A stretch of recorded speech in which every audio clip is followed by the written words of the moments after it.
আমরা মূর্খ যারা হয়ে যায়, তারা শুধু খাবারের দিকে ঝুঁকে যায় কিন্তু নামের দিকে একটিবারও দৃষ্টি দেয় না।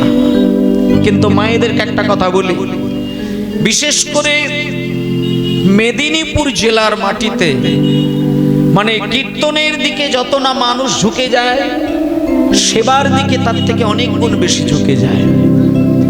মানে কীর্তন পারপাসে যদি 1 লক্ষ টাকা ব্যয় হয়, অন্নভোগের পারপাসে অন্তত 5 লক্ষ টাকা ব্যয় হয়ে যায়। তার মানে অন্ন গ্রহণ করতে হবে, তবে আমাদের বল বৃদ্ধি হবে। কিন্তু যারা বুদ্ধিমান, যারা সচেতন, তারা কিন্তু অন্ন গ্রহণ করেও তারা নাম অমৃতটা থেকে কিন্তু বঞ্চিত হয় না। নিতাই গৌর হরি বল।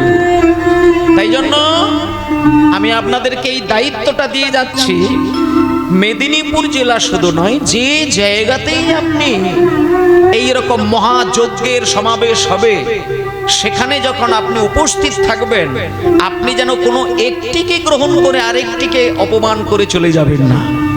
যারা দুটো প্রসাদকেই সমানভাবে সম্মান করেন এবং গ্রহণ করেন, তারা বড় চতুর।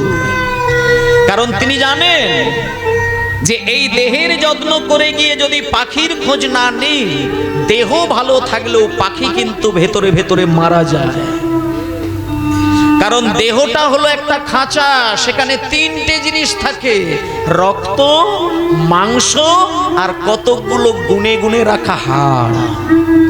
সাজানো কটা হাড় রয়েছে, আর তাতে কিছু মাংস রয়েছে, আর তাতে রক্ত প্রবাহিত হচ্ছে, এর বাইরে কিছু নেই।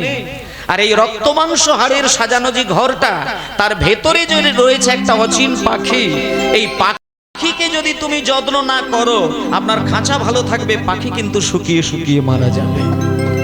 তাহলে এবার কেউ বলতে পারে যে পাখির খাদ্য কি, পাখির যত্ন নেওয়ার কৌশল কি?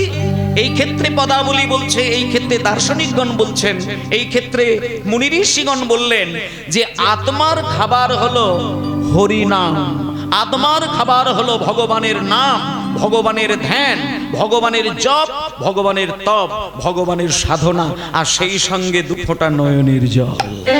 এটাই গৌর হরি।